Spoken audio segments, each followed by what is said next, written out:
नमस्कार साथियों, इन दिनों आप सुन रहे हैं प्रेमचंद जी का उपन्यास निर्मला।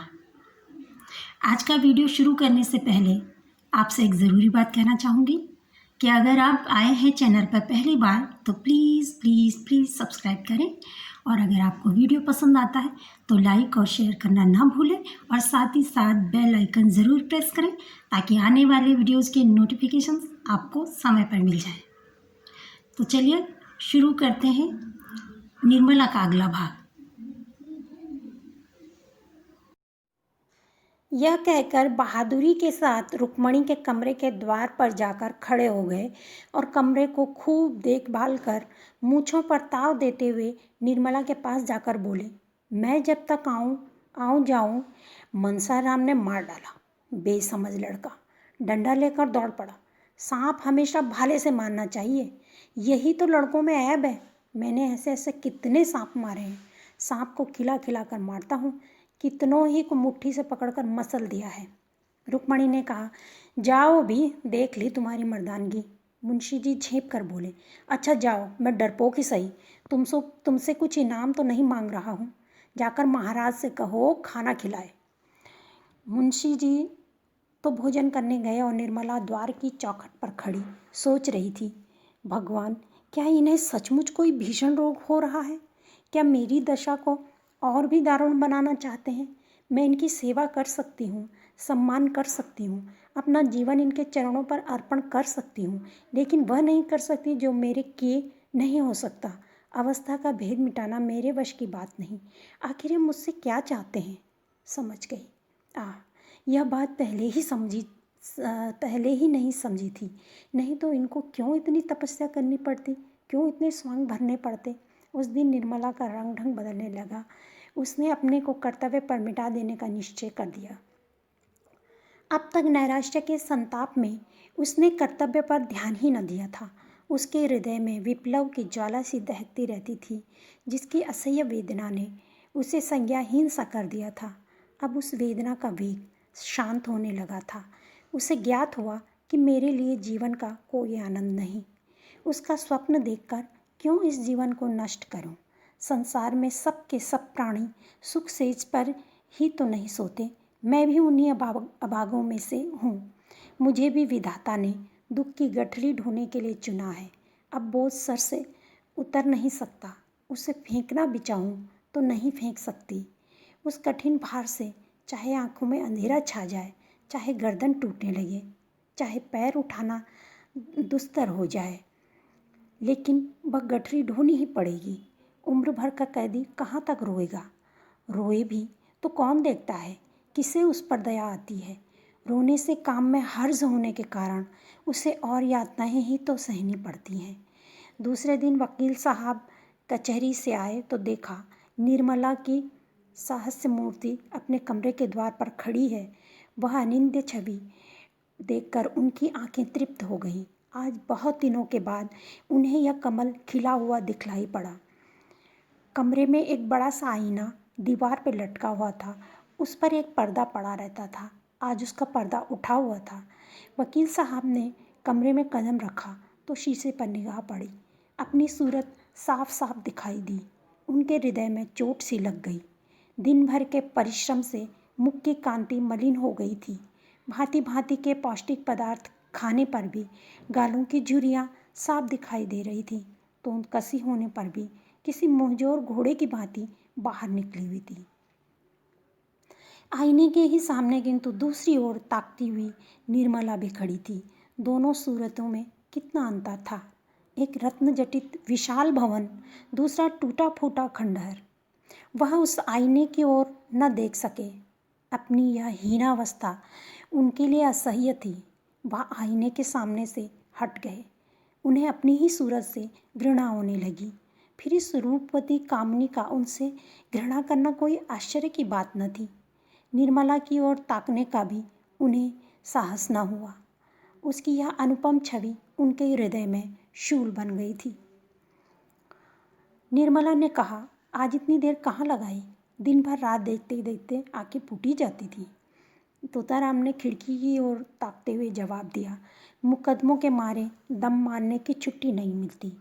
अभी एक मुकदमा और था, लेकिन मैं सरदर्द का बहाना करके भाग खड़ा हुआ। तो क्यों इतने मुकदमे लेते हो?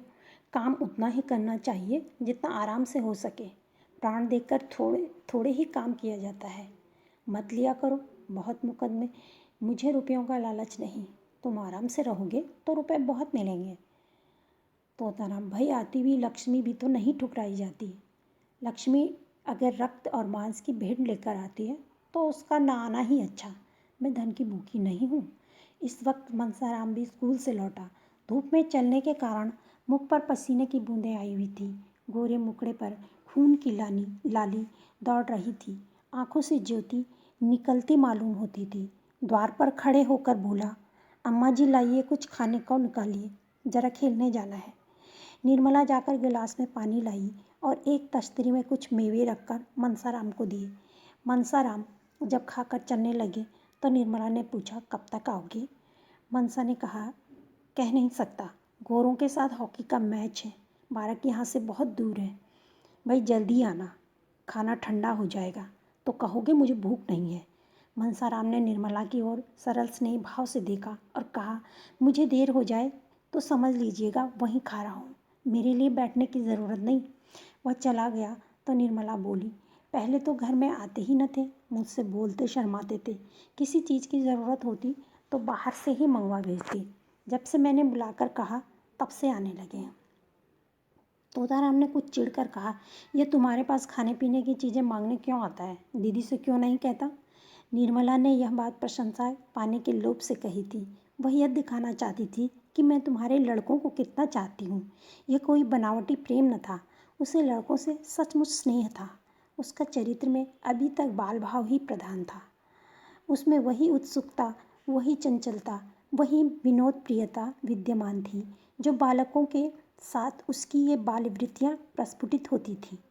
पत्नी सुलभ ईर्ष्या अभी तक उसके हृदय में उदय नहीं हुई थी, लेकिन पति के प्रसन्न होने के बदले नाक भौं सिकोड़ने का आशय न समझकर बोली, मैं क्या जानूं, उनसे क्यों नहीं मांगते? मेरे पास आते हैं तो दुत्कार नहीं देती। अगर ऐसा करूं तो यही होगा कि ये लड़कों को देखकर जलती है। मुंशी जी ने इसका कुछ जवाब नहीं दिया, लेकिन आज उन्होंने मुश्किलों से बातें नहीं की। सीधे मनसाराम के पास गए और उसका मुवक्किलों से मुंशी जी ने इसका कुछ जवाब ना दिया, लेकिन आज उन्होंने मुवक्किलों से बातें नहीं की। सीधे मनसाराम के पास गए और उसका इम्तहान लेने लगे। यह जीवन में पहला ही अवसर था कि उन्होंने मनसाराम या किसी लड़के की शिक्षोन्नति के विषय में इतनी दिलचस्पी दिखाई हो। उन्हें अपने काम से सिर उठाने की फुर्सत ही न मिलती थी। उन्हें इन विषयों को पढ़े हुए 40 वर्ष के लगभग हो गए थे। तब से उनकी ओर आंख तक न उठाई थी। यह कानूनी पुस्तकों और पत्रों के सिवा और कुछ पढ़ते ही न थे। इसका समय ही न मिलता। पर आज उन्हीं विषयों में मनसाराम की परीक्षा लेने लगे। मनसाराम ज़हीन था और इसके साथ ही मेहनती भी। खेल में भी टीम का कैप्टन होने पर भी वह क्लास में प्रथम रहता था। जिस पाठ को एक बार देख लेता, पत्थर की लकीर हो जाती थी।